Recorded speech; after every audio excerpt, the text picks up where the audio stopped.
There are moments on the frontier when destiny unfolds in the most unexpected ways. Picture a lone rider in dusty leathers, scanning the horizon at sunset, and suddenly spotting a desperate child trapped in the treacherous sands along a winding creek. That simple act of salvation sparks events so grand it will leave an entire settlement breathless come spring. The child's people, the proud Lakota, have stories of their own tales of heartbreak, unity, and courage. But no one could have predicted they'd return with 50 Travois laden with priceless gifts. Sometimes a single moment of compassion can reshape the frontier's fate. Emily Hawthorne was not born to the West, no, she was shaped by it. She came into this world on a farm near the rolling fields of Pennsylvania, but her heart seemed destined for the raw, unbroken prairies that stretched like an endless sea across the Dakota Territory.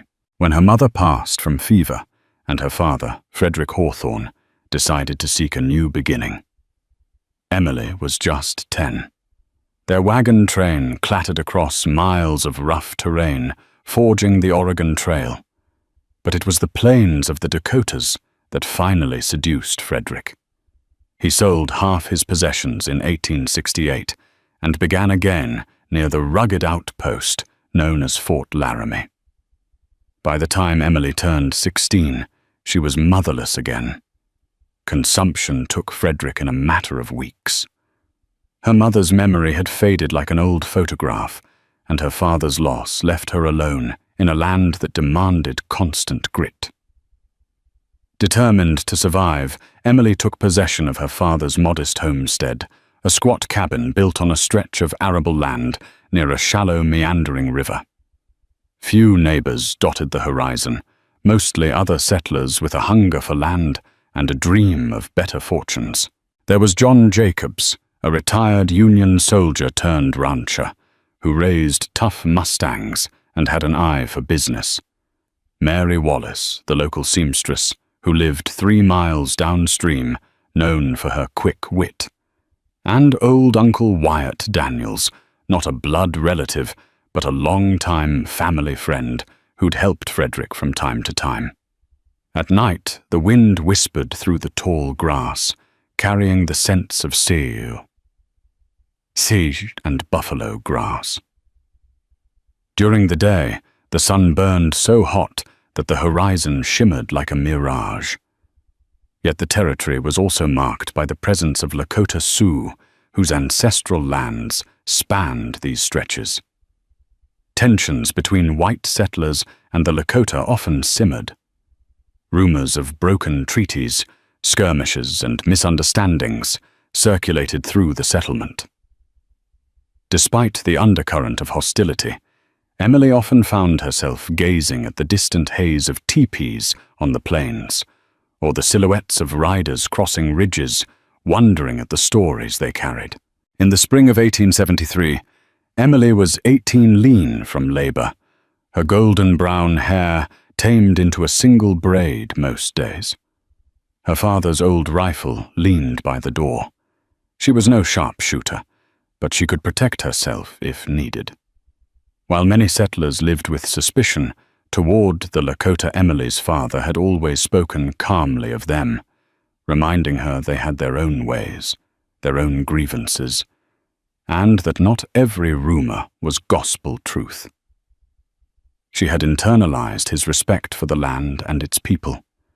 She had little, but she shared her father's sense of cautious admiration for the men and women who had lived here long before the wagon trails snaked west. The region was an endless tapestry of survival stories. Sometimes heartbreak was delivered through a blizzard in January. Other times it came in the form of a drought. In early autumn, John Jacobs, who was known simply as Jacobs, mentioned an outbreak of smallpox in a nearby settlement. Folks there had fled or died. Emily heard from Mary Wallace that soldiers in Fort Laramie had begun to clamp down, suspicious of whether the disease had been transmitted by passing Lakota. Whenever fear cropped up, It led to ugly mutterings in the local saloon, half a day's ride from Emily's land. Emily's cabin was a solitary square of logs with a pitched, sod-covered roof. It was enough for her small needs: a single bed with a straw mattress, a wooden table and 2 chairs, the iron cook stove, a battered trunk of keepsakes. The hearth was usually warm, and the window overlooked a patch of land where she tried every spring to coax out vegetables. Sparse success was better than none. Her daily existence was simple but relentless. She rose at dawn, fed her 2 goats, checked on the handful of chickens, and rode her mare Golden Bell across the property to see if the fences needed mending. Only then would she eat something herself. It was a life of independence, but also isolation. Occasionally she visited the Wallace homestead, or shared supper with Jacobs, but she craved deeper connection. She thought often of her father's words: "Strength is fine, but compassion is what makes you human." Yet these words, as dear as they were, felt like a faint echo in a land that demanded stoicism. Compassion rarely saved a homesteader from a blizzard or a Lakota war party, at least. That's what the rougher men in the region would say. Still, in Emily's heart, she harbored a conviction that her father's legacy was not foolishness, but a guiding principle. Late one afternoon in early September 1873, Emily decided to ride down to the river. The temperature had cooled, and clouds piled high in the sky hinted at an impending thunderstorm. She considered that she might catch some fish, or at least gather water before the rain muddied the supply. Golden Bell's hooves clopped steadily over the earth, and Emily watched the cottonwoods along the riverbank ripple in the wind. It was near the curve of the shallow river that she first heard it, a frantic cry. She pulled Golden Bell to a stop, heart jostling in her chest. It came again, faint but panicked words in a language she recognized only vaguely from hearing Lakota travelers speak at a distance. Emily dismounted, eyes scanning the banks. She saw no one at first, only the swirl of water and a patch of soggy ground. Then about 20 yards downstream, she spotted the child. A boy no older than 10, maybe, was waist-deep in a patch of ground that looked dark and sludgy. Emily recognized the hazard instantly: quicksand. The boy twisted in desperation, trying to pull himself free, but each movement made him sink deeper. Emily had read about quicksand and heard tales of it from other settlers. Fear raced through her, but she clung to her father's old teaching: panic kills faster than nature if you don't keep your wits. She tethered Golden Bell to a nearby branch and grabbed the coil of rope strapped behind her saddle. Moving carefully, she approached, testing the ground with each step. The boy locked eyes with her, his face streaked with tears and sweat. But he remained silent now, as though the presence of a stranger, especially a white settler, shocked him more than the quicksand. "Don't move," Emily called, unsure if he understood English. She pointed to the rope, then to him, keeping her gestures calm. She advanced until she felt the earth grow softer. Taking a wide stance, she tossed one end of the rope toward the boy. It fell short by a foot. He desperately reached for it, but his arms sank to the elbows. Emily reeled the rope in, stepped closer, and tried again. Her second cast landed within his reach. Their eyes locked again, and she saw in him a swirl of fear and hope. Gently she told him, "Hold on, I'll pull." She mimed the action, and the boy gripped the rope as though clinging to life itself. Emily set her feet and pulled with every ounce of strength. Her boots dug into the muck, and her arms trembled. Slowly the boy began to shift. Water and mud gurgled around his body. The boy struggled, half sobbing, half yelling, as he tried to help. Inch by inch, Emily coaxed him from the devouring pit. At last, with one final heave, He freed his legs and sprawled onto the firmer bank. Emily stumbled backward, nearly toppling onto her side. Panting, she dropped the rope and hurried to him. He was caked in mud from chest to toe, trembling violently. She could see a ragged scrape on his arm, where a stone or root had gouged him, but otherwise he seemed unharmed. For a long moment, they simply stared at each other. Then he spoke in a faint, quavering voice. "Thank you," in Lakota-accented English. Emily's heart clenched with relief. She reached out her hand, and he flinched at first, but then took it. She helped him to stand, and they trudged away from the soaked ground to firmer footing. Emily guided him to a log by the bank, where she used water from the river to wash off some of the mud and examine his injuries. His clothes were soaked more tears in them now than cloth, but he was alive. He finally managed to say in halting English, "My name is Little Elk. I was chasing a lost pony." His eyes brimmed with tears again. "Pony gone now?" Emily nodded. "I'm Emily. It's okay. You're safe." The boy bowed his head, as though uncertain of what to do next. Emily worried about what his parents or community might think if they saw her there. Tensions ran high, and she wasn't naive. Some Lakota might see a white woman near an injured child and assume the worst, but leaving him alone was not an option. "Can you walk?" she asked. He tested his feet and nodded. "I camp not far."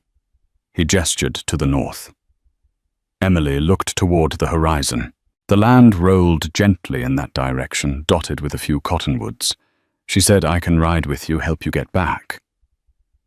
She doubted she'd be welcome, but it was better than letting the child wander alone, traumatized and injured. Little Elk struggled to his feet. She helped him onto Golden Bell. He was light, almost too light, and she suspected hunger might be a routine presence in his life. She led the mare forward, letting him rest while she walked. They covered nearly a mile, navigating gently sloping ground. Emily's anxiety grew with each step, imagining what might greet her if she approached a Lakota camp unannounced.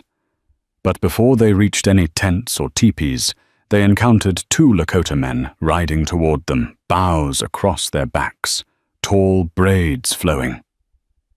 They reined in at the sight of Emily and Little Elk. Their dark eyes locked onto Emily, and for a tense moment nobody spoke. Little Elk slid off Golden Bell and ran toward them, speaking rapidly in Lakota. Emily understood nothing, but read the relief in his voice. One of the men dismounted and inspected the boy's injuries. Then he looked at Emily, scanning her from head to toe. Emily offered a slight nod, heart pounding. The man said in softly accented English, "You helped him." She nodded again. He placed a hand over his chest and spoke with quiet gravity. "I am Tall Fox. This is my nephew, Little Elk. My brother. His father will be grateful." He paused as if measuring her. "We do not forget kindness. But you must go now." She understood the deeper meaning. She had no place in their camp, no invitation, and no reason to linger. Nodding politely, Emily caught Little Elk's gaze. He offered a shy wave. She responded in kind, swung onto Golden Bell, and trotted back toward her land. When she glanced over her shoulder, Little Elk was standing with Tall Fox watching her ride away. The sun dipped low by the time Emily reached her homestead. She fed the goats, collected eggs from the chickens, and built a small fire.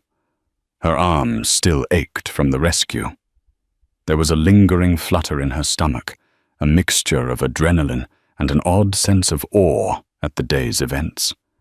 In saving Little Elk, she felt she had done something extraordinary, yet also frightening.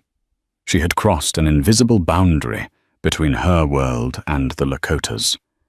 She wondered if it would have consequences. The next morning, Emily's daily chores beckoned like usual. But as she milked her goat, the horizon to the north tugged at her thoughts. She half expected a Lakota party to come barreling down, either to show gratitude or brand her a trespasser. But no one appeared. 2 days later, John Jacobs rode up to her cabin. He was tall, with rugged features and a handlebar moustache that made him appear perpetually serious. He tipped his hat dismounted and greeted her. "Morning, Emily," he said gravely. "Heard some talk in town about a ruckus by the river. Anyone bothering you out here?" Emily felt a spark of alarm. "No. Nothing I can't handle." Jacobs squinted at her. "Folks said they saw footprints by the north bank. Some said a Lakota child was stuck in quicksand. A couple men are stirring up talk, saying Lakota are crossing into settler territory without cause." He paused, his eyes narrowing. "I don't aim to pry, but I need to know if we should be worried about trouble. We have enough trouble just feeding ourselves." Emily took a breath. She and Jacobs got along well enough, but she also knew he could be pragmatic to a fault. "I found a Lakota boy in Quicksand. I pulled him out, that was all." Jacobs rubbed his chin. "And then he met some men from his tribe, and they all rode off together." Jacobs studied her face. "You know, some folks might twist this into a bigger issue. They'll ask if you're consorting with the Lakota, or if the Lakota plan to come around here more often." Emily felt her cheeks warm. "I wasn't going to let a child die. If that stirs them up, so be it." Jacobs nodded slowly. "I respect that, Em. Just keep your rifle handy and your eyes open. Tensions are high. People get spooked easily." He bid her farewell and rode off. Emily stood there, unsettled. The wind rustled the dry grass, and she wondered if saving Little Elk had already sown seeds of discord. She pushed the thought away, reminding herself she couldn't have acted differently. Right was right. Autumn gave way to the harsh bite of winter earlier than usual in 1873. Snow blanketed the plains, and the temperature often stayed below freezing for days at a time. Emily remained cooped in her cabin, huddled near the fire. Occasionally, Jacobs or Mary Wallace dropped by to check on her. They exchanged small gifts, a tin of coffee, a chunk of salted pork, a length of cloth. Such gestures sustained them all when the roads were impassable for weeks. Through those cold months, Emily's mind revisited that day by the river. She caught herself glancing north across the snow-laden plains, wondering if Little Elk was faring well. From what she overheard in passing conversations, no major conflict had erupted recently. No rumors of Lakota attacks or large gatherings of war parties. The uncertain peace held. But inside the settlement's saloon, suspicions still simmered. Men who had lost property or who carried grudges kept their rifles loaded. Among them was a loud-mouthed rancher named Virgil Gaines. He had little love for the Lakota, and even less for anyone who showed them compassion. Virgil's brother had died in a skirmish years ago, and he nursed that bitterness like an open wound. Emily heard from Mary Wallace that Virgil was going around blaming the Redskins for every ill-weather livestock, theft, even disease. He was seen as a fool by many, but fools in frontier land could do a lot of damage if they stirred the pot enough. By mid-January, Emily had rationed her supplies carefully. Her dried beans, cornmeal, and salted pork were running low, but she'd manage until the thaw. She kept busy patching her clothes, whittling small wooden figures when her chores were done, and reading her father's old journal by lantern light. He had written about the day they crossed the Mississippi, about encountering a band of Cheyenne, about how he believed people could coexist if they were only willing to see common humanity. Emily clung to those words. The winter nights felt endless. The only company she truly had was her own echoing thoughts swirling like ghosts. She wondered if she'd see Little Elk again. She wondered if she'd ever marry, raise a family. But such hopes seemed distant, overshadowed by survival. When March arrived, the snow began to melt. Small streams of runoff carved rivulets across the fields, swelling the river. The land turned muddy and slick, and everyone prepared for spring planting. Emily carefully tilled her small plot, hoping to sow beans and squash. Another well-timed harvest might see her through another winter. Yet something gnawed at the back of her mind, the sense that something else beyond the usual cycle of seasons was changing. Rumors swirled at the trading post the Lakota were on the move. Or maybe they weren't. Others said Red Cloud was sending envoys to ensure the 1868 Fort Laramie Treaty terms were recognized.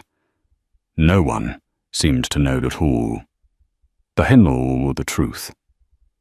One overcast afternoon in late March, Emily led Golden Bell out to the river's edge to water her. She saw footprints in the muddy bank, human footprints too large for a child. They trailed away from the shore, heading north. Emily frowned. She was only a half-mile from her homestead. Could these be Lakota tracks, or perhaps travelers from the settlement? That night she slept fitfully. Some instinct whispered that changes were afoot, that the lines between her world and the Lakotas might soon intersect again. By mid-April the plains were greening under the warming sun. Prairie flowers poked up here and there in bursts of color. Emily rode out early one morning, intending to check on a downed fence post near the northern edge of her property. The sky glowed with the promise of a gentle day. Cresting a small rise, she paused. In the distance, dust hung in the air like a thin veil. She blinked, urging Golden Bell forward. A caravan or something like it was approaching from the north. Her heart kicked into a gallop. It was an unusual sight. At first she thought it might be a wagon train of new settlers, but the silhouettes weren't wagons. They were Travois wooden sleds, usually pulled by horses laden with goods used by the plains tribes. Emily counted them. At least 10, maybe more. As they drew nearer, she saw a long line that seemed to stretch endlessly. She realized with a jolt it might be dozens. A swirl of emotions nearly paralyzed her. She guided Golden Bell back to the cabin and quickly dismounted, breathless. She didn't have time to think.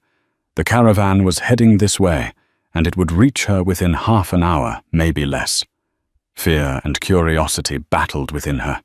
She didn't have a plan. Should she hide, greet them, prepare for a confrontation? Her father's voice stirred in her memory. In new lands. Find your courage. Emily took a single breath and decided she would show respect. She fetched a small tin of coffee, a precious commodity out here, a gesture of hospitality. She set it on her table near the door. Perhaps she'd offer it as a gift, if the visitors gave her the chance. Then she stood outside, rifle in hand, but pointed at the ground, her posture calm. She waited. The first riders appeared around the bend of a gentle slope, the spring sun glinting off their horses' manes. Behind them came the Travois, at least 50 in total, loaded with furs, hides, woven blankets, buffalo robes, sacks that might contain dried meat or other provisions. The group was large men in traditional clothing, women carrying children, elders riding carefully. They advanced a rhythmic thumping of hooves and creaking wood as they traveled. Emily's throat tightened. She recognized one figure at the front, Tall Fox. He rode with a quiet dignity.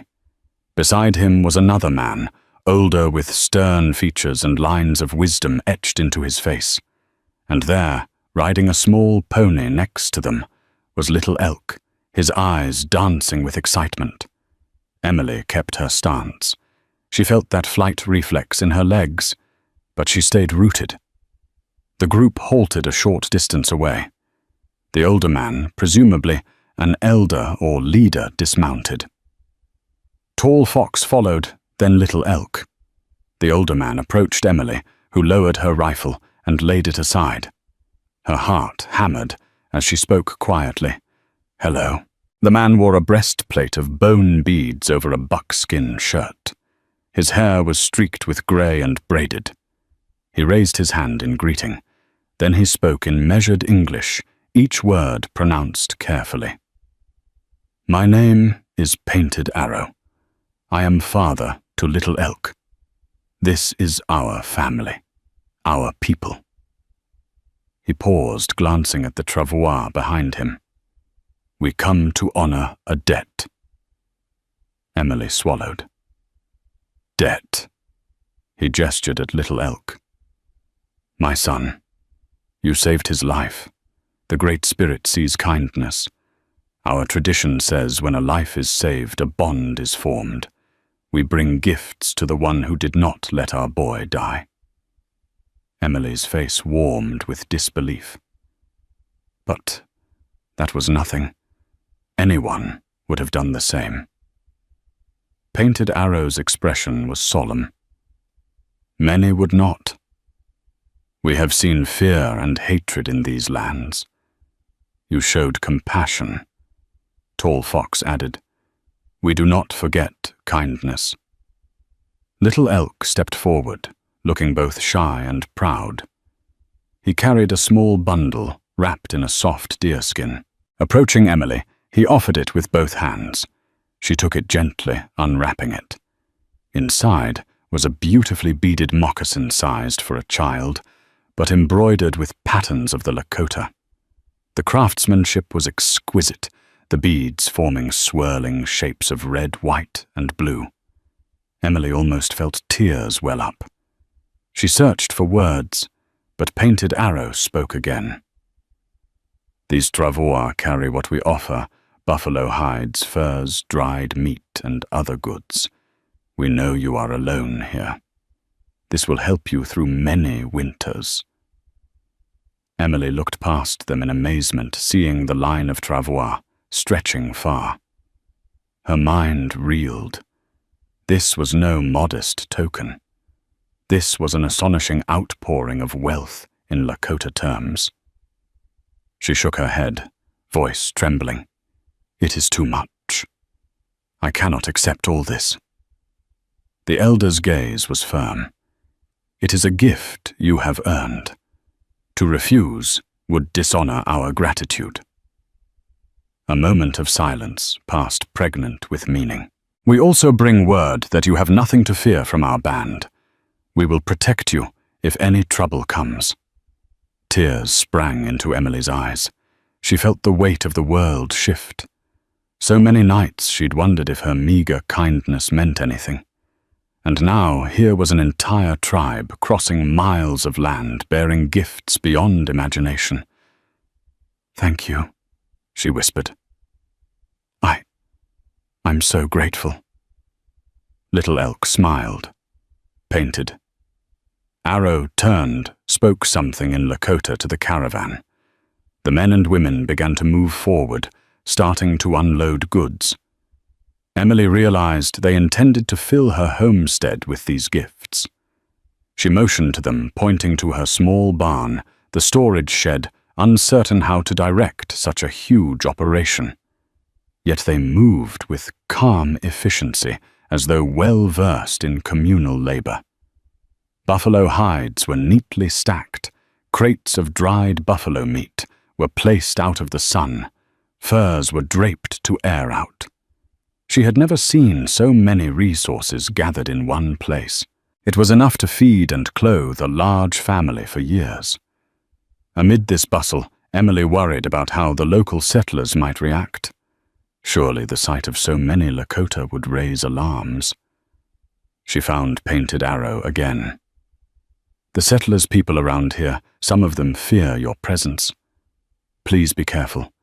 They might think you come for war. Painted Arrow's lips tightened. We come in peace. We will leave before the sun sets, but we wanted you to see our hearts. We do not forget. As the Lakota worked, a small dust cloud appeared to the south. Emily squinted her stomach, twisting in knots. Riders at least half a dozen galloping toward her land. She darted a glance at Painted Arrow. He caught sight of them too, and his jaw tightened. Within minutes, Jacobs arrived with a band of armed settlers, including Virgil Gaines. They pulled up in a flurry of dust rifles across their laps. Virgil's face was red, contorted in anger or fear. Jacobs's expression was grim but calmer. "What in the blazes is going on here?" Virgil shouted. He took in the sight of the Lakota, the Travois, the stacks of goods. "You harboring them, Emily?" "Are they robbing you?" Emily stepped forward, lifting her hands. "No one is robbing me, Virgil. They're giving me these gifts in thanks. I saved a Lakota boy last fall, and this is how they repay their debts." "That's nonsense," Virgil spat. "A trick to get close is what it is. Next they'll burn us out."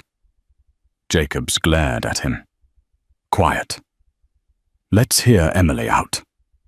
Emily turned to Jacobs, her voice urgent. "They're not here to fight. They brought me a gift, I swear. They'll leave peacefully if we let them." Painted Arrow, with Tall Fox by his side, stepped up. He held his arms out, palms open, showing he was unarmed. In a measured tone, he said, "We come in peace. We will not harm you. We honor the woman who saved my son." Virgil refused to lower his rifle. He seemed near a breaking point. Tension hovered in the air, so thick it could be cut with a knife. Emily saw Painted Arrow's people families, who had traveled far with their children and elders, standing by anxiously. She also saw the settlers, uncertain and afraid, armed and primed for violence. Desperate to defuse the situation, Emily turned to Jacobs. "Tell them, Jacobs, remember I told you about saving that boy from the quicksand? This is the boy." She pointed to Little Elk, who gave a timid nod. Jacobs exhaled heavily, seeing the child. He nodded. "She did mention it, Virgil. Maybe it's true. I don't see any war gear, do you?" Virgil's eyes darted around. He saw no sign of aggression. The Lakota had bows and lances strapped to their horses, but they weren't brandishing them. No guns were pointed at the settlers. The tension held, but nobody made a sudden move. After a beat, Jacobs motioned for the settlers to lower their rifles. Hesitantly, they obliged, except for Virgil, who seemed uncertain. But with Jacobs's stern glare, Virgil finally grudgingly lowered the muzzle of his weapon. Emily's pulse thudded in her ears. Painted Arrow gently inclined his head in thanks. "We have finished bringing the gifts. We will depart now." He looked at Emily. "We do not wish to bring you trouble." Emily's heart clenched, realizing that their generous offering might indeed stir more trouble than she'd ever foreseen. But she managed to smile, tears in her eyes. "Thank you. I won't forget of this." With that, Painted Arrow turned and called out a command. The Lakota slowly regrouped, rehitching the Travois. One by one they filed away, heading north, their silhouettes disappearing over the rolling hills. Little Elk waved at Emily until his figure merged with the rest. In moments the caravan was gone, leaving behind an astonished group of settlers and a wealth of goods stacked around Emily's humble property. A tense silence followed. Virgil scanned the piles of buffalo hides and dried meat. Suspicion and envy flickered across his features.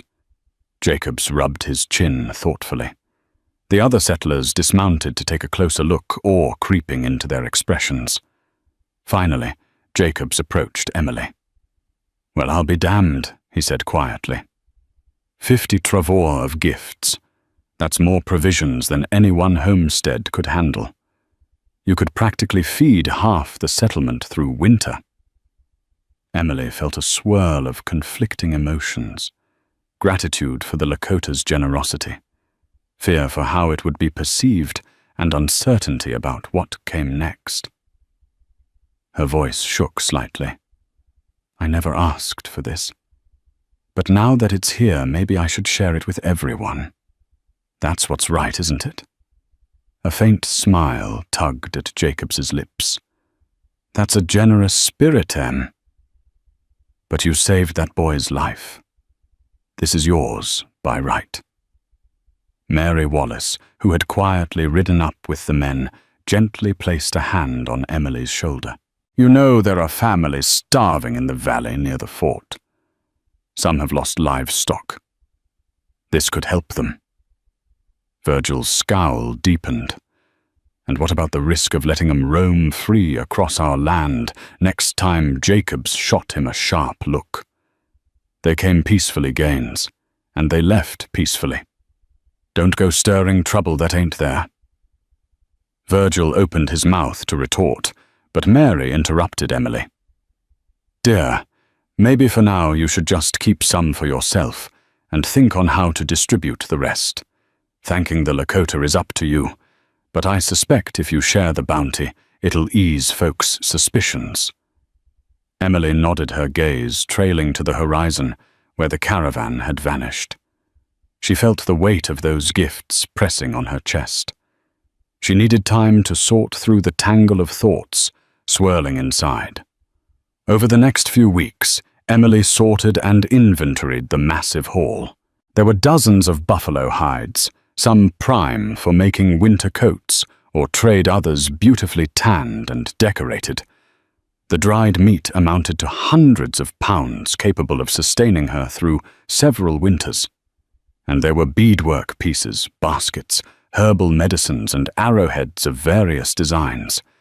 It was like an entire economy's worth of goods had been bestowed upon her. Word spread quickly. Families with sick children, men who had lost livestock in the harsh winter, and widows struggling to plant crops came to visit. They gawked at the piles of goods, and with trembling hope asked if they might trade or purchase. Emily, guided by her father's moral compass, didn't hesitate to share freely. She helped Mary Wallace's mother, who was bedridden, by sending medicinal herbs. She gave Jacobs a handful of buffalo hides to repair his corral.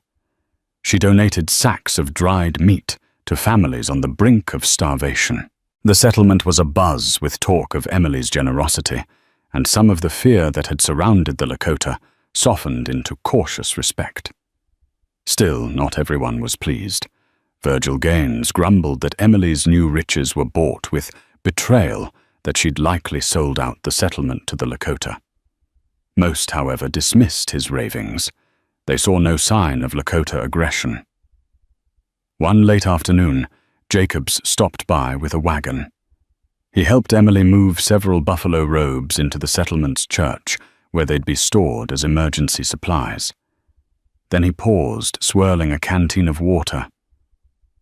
"You've done something remarkable here, Em," he said softly, turning suspicion into gratitude. "I've never known a time when we had enough to share so widely. Folks are calmer. There's less talk of war parties and more talk of bridging the gap." Emily smiled, exhaustion in her eyes. "That's a blessing. I don't want trouble. But you think Painted Arrow and his people are safe? You think we might all coexist?" Jacob sighed. "I don't know. History says conflict is always near. But you've shown a different path, at least in this patch of land." Emily thought of Little Elk, hoping he was well, that one day he might ride this way again. The line between worlds felt a bit less impassable. By early summer, new challenges rose. Rainfall was sporadic, and the settlement faced minor drought conditions. Crops struggled, cattle grew thin. But those who had received buffalo meat and hides from Emily's windfall found themselves in a better position, able to trade or at least stave off hunger. Emily's generosity had forged alliances that transcended petty rivalries. But then came news of a detachment of cavalry passing through. Led by a young lieutenant named James Oakley, they had orders to monitor the territory for signs of Lakota unrest. Emily feared that Painted Arrow's band might cross paths with the soldiers. Tensions could flare. She recalled the haunted look on Painted Arrow's face when he mentioned seeing fear and hatred. The cavalry's arrival reminded her how volatile the frontier remained. Lieutenant Oakley soon visited the settlement, a stern, dutiful man with a small moustache. He conferred with Jacob's Mary Wallace and others gathering intelligence on Indian activity. When he stopped at Emily's homestead, he marveled at the number of buffalo hides she stored. She calmly recounted how she came by them, simplifying the story. She saved a Lakota boy, and the Lakota had shown gratitude. Oakley appeared skeptical, but refrained from accusing her of anything. She offered him coffee, the same gesture she'd planned for Painted Arrow. He accepted, politely swirling the tin cup. "Miss Hawthorne, if you learn of any large gatherings of the Sioux, you'd do well to report it. Tensions are high since the government is reconsidering treaty boundaries." Emily forced a smile. "If they come in peace, I won't betray them." Then she added cautiously, "But if you're here to keep the peace, maybe you can reassure them too. They're not all warlike." Oakley gave her a measured look, as though trying to decide if she was naive or dangerously idealistic. "I'll do my best, ma'am. Duty is duty." He left with little else said, riding off with his men. Emily felt a pang of worry for Painted Arrow's people. She could only hope no confrontation would arise. Late that summer, as the heat baked the plains, Emily found herself visited by Mary Wallace and Jacobs together. They brought letters from families who wanted to express thanks for the shared goods. Emily read them, tears smudging the ink. Some letters were from strangers who credited her help for saving their children from starvation. Others simply wanted to offer small tokens like homemade soap or crocheted shawls to repay her generosity in kind. A few days after their visit, Emily rode out at dawn to gather water. As she approached the river, she glimpsed movement in the distance. A small group of Lakota riders, perhaps 3 or 4 fording the shallow bend. Her heart leapt. She wondered if Little Elk might be among them. But they were too far for her to discern faces, and they soon vanished over a ridge. She dismounted to fill her water barrels, feeling a gentle yearning. The river's murmur soothed her. She still remembered the frantic cries of a boy sinking in quicksand. She recalled Painted Arrow's solemn gratitude. Now she had a glimpse of how compassion could ripple outward. Yet that memory also carried a shadow. Hatred could reappear in a heartbeat if the cavalry deemed the Lakota a threat, or if more settlers listened to men like Virgil Gaines. The fragile peace was a flower blooming in a desert. It needed constant care to survive. Summer faded into autumn. Emily harvested modest crops, beans, corn, squash, enough to get by. The hides in her possession proved invaluable as she traded some for staples like flour, sugar, coffee, and salt. She considered traveling to Fort Laramie to sell a portion of the goods, but the journey was long and danger loomed. Instead, she bartered with local traders who passed through. The settlement changed too. Mary Wallace opened a small store next to her seamstress business, partially funded by the surplus from Emily's generosity. Jacobs expanded his ranch, offering well-trained horses for sale. Even Uncle Wyatt Daniels, though advanced in years, found new vigor helping neighbors repair barns in exchange for buffalo hides. A sense of unity flickered in the region, buttressed by the knowledge that this land could sustain them if they pooled resources. One crisp evening, Emily sat on her porch gazing at the stars. She thought of Painted Arrow, Tall Fox, Little Elk, and all those who had traveled so far to honor a single act of compassion.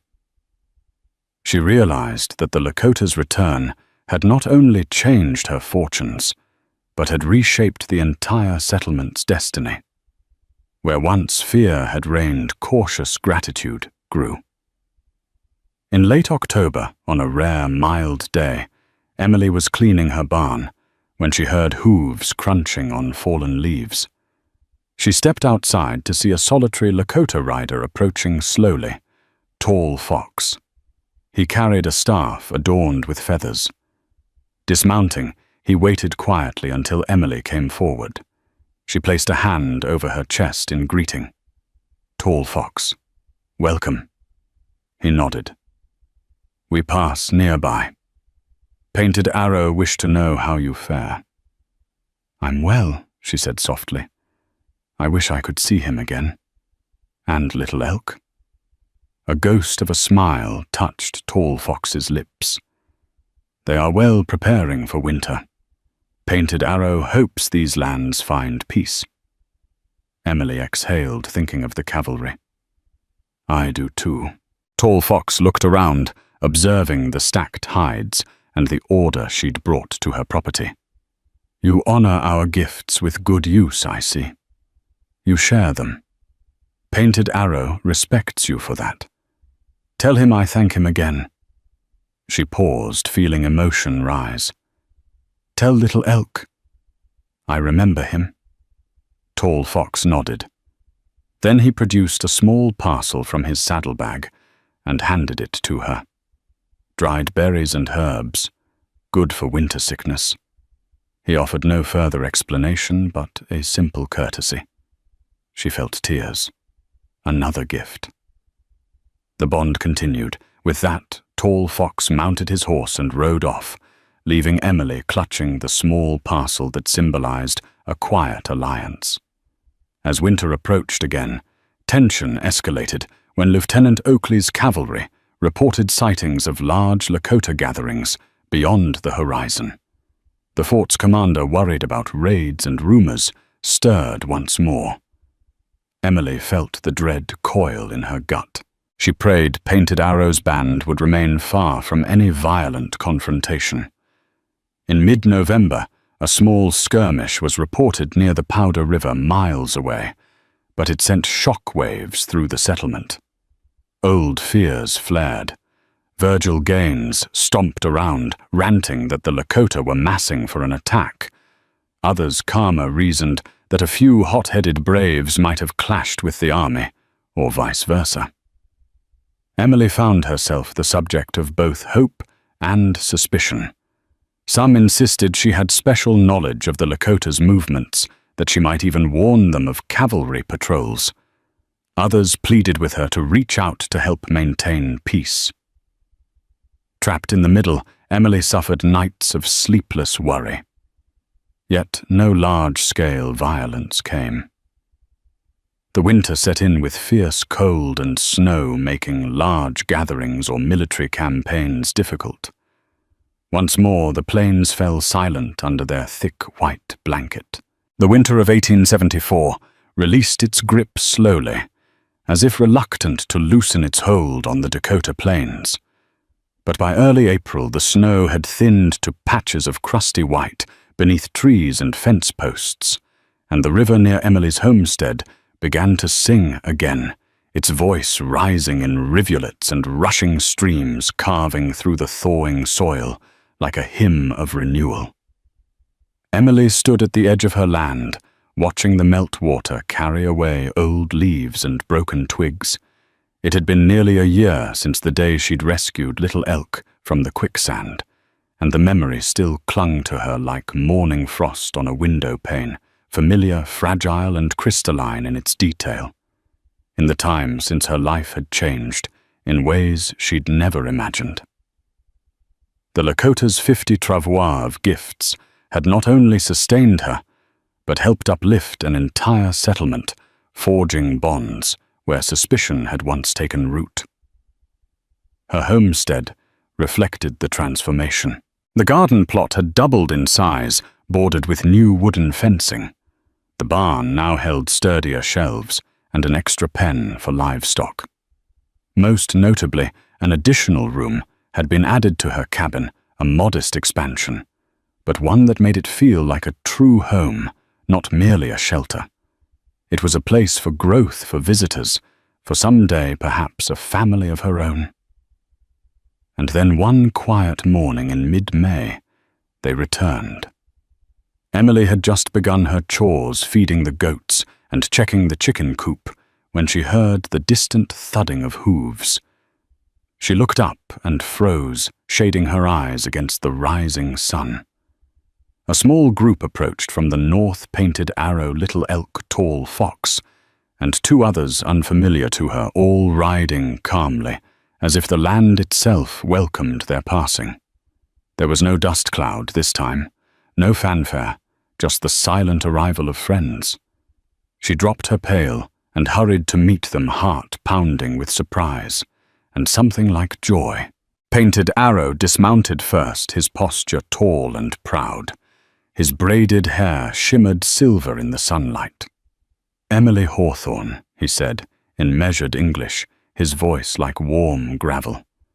"We travel toward the Bighorn, but we stop to see if you are well."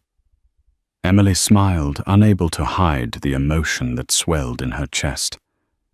"I'm more than well. Thanks to you and your people. You changed my life." Painted Arrow nodded once. "We gave what honor demanded. You gave what the Great Spirit watches for, compassion, without promise of return." He looked past her at the cabin and nodded approvingly. "You use our gifts wisely. That brings peace to my heart." Little Elk stepped forward, then taller than she remembered, though still not yet grown. He offered a shy but eager smile. "Emily, I remember you. Always." "Thank you," he said, voice firmer now in English. She bent slightly to place a hand on his shoulder. "And I remember you, Little Elk. You're stronger now." He grinned with quiet pride, glancing back at his pony. The visit was short. Painted Arrow asked carefully about the soldiers near Fort Laramie, and Emily shared what she knew of Lieutenant Oakley and his patrols. The Lakota leader listened with the patience of a man accustomed to change, nodding solemnly. Before they left, Tall Fox presented her with a small bundle, dried berries, herbs for winter sickness, and a delicate pouch of beadwork. "From Painted Arrow's wife," he said simply. Emily clutched the gifts close, her voice thick. "Please tell them. They are always welcome in my thoughts, and my home." Painted Arrow raised a hand in farewell. "We do not stay long in any place," he said, "but the spirit of friendship does. Call for us if the wind turns against you." And with that, they mounted and rode north once more, leaving Emily standing by her fence, heart full watching, until they vanished over the rise like the snowmelt flowing into a new season. A month later, Lieutenant Oakley brought word that the fort's commander was recalling some units uncertain about future operations. Things remained tense, but no large conflicts erupted. Emily hoped that Painted Arrow's band would remain free to roam their ancestral lands without oppression. The government's shifting policies made the future uncertain. One day, Virgil Gaines arrived at Emily's place unexpectedly. She saw the dust from his horse's hooves and braced herself. He had rarely visited since the Travois incident, though she knew he'd harbored resentments. He dismounted, face grim. Emily, I come to talk peaceable. No fight. She folded her arms, cautious. What is it, Virgil? He kicked at the dirt. I lost 3 cows last week. Hoof rot. My ranch is in a bad way. I recall you still got some of that dried buffalo meat and hides. He looked around, clearly, hating every moment of admitting need. Could we maybe strike a deal? I can't pay much, but I'll work for it. Fix fences. I know that orchard old Wyatt has. I can pick apples come harvest. Emily studied his weather-beaten face. She disliked his attitude, but her father had taught her that compassion shouldn't be withheld, even from those who were unkind. She nodded slowly. You can take some buffalo meat, enough to get by a while, and I'd appreciate help mending my roof. Relief flickered in his eyes, followed by a touch of pride. He held out a calloused hand. Deal. She shook it, feeling the grit of a man too stubborn for his own good. Deal. This moment crystallized the transformation the Lakota gifts had wrought. Even Virgil Gaines had come seeking help, bridging the gap with his sworn enemy in exchange for survival. The horizon was wide open, but the settlement was forging a new tradition, sharing when you could for one day, you might be the one in need. As the season cycled on and the dusty roads became more traveled, Emily's act of compassion etched itself into local lore. The story of how she saved a Lakota boy from Quicksand and how his tribe returned with 50 Travois filled with gifts became a testament to the power of humanity on the wild frontier. In a land so often defined by violence and mistrust, one brave choice changed the destiny of an entire settlement. Remember, a single gesture, a moment of kindness can ripple outward healing rifts once thought impossible. If Emily Hawthorne's story touched your heart, please support our channel by liking, sharing, and subscribing. Together, let's keep alive the hope that empathy can triumph over fear. Spread the word, post a comment, share this video with a friend, and help us remind the world that sometimes the bravest thing you can do is simply care.